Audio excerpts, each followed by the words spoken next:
Digboi press ক্লাবৰ দ্বিবাৰ্ষিক অধিৱেশনখনি অহা 11 আৰু 12 তাৰিখে দুদিনীয়া কাৰ্যসূচী আমি আয়োজন কৰা হৈছে।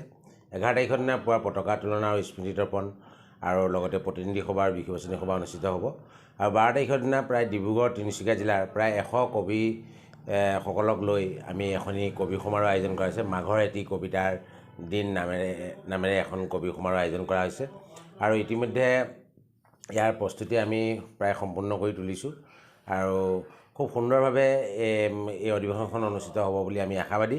কাৰণ যি মাঘৰ এটি কবিতা দিন আমি আয়োজন কৰিছোঁ আৰু ইয়াত প্ৰায় সংখ্যক মানে তিনিচুকীয়া ডিব্ৰুগড় জিলাৰ প্ৰায় শতাধিক কবিয়ে ইয়াত অংশগ্ৰহণ কৰা নিশ্চিত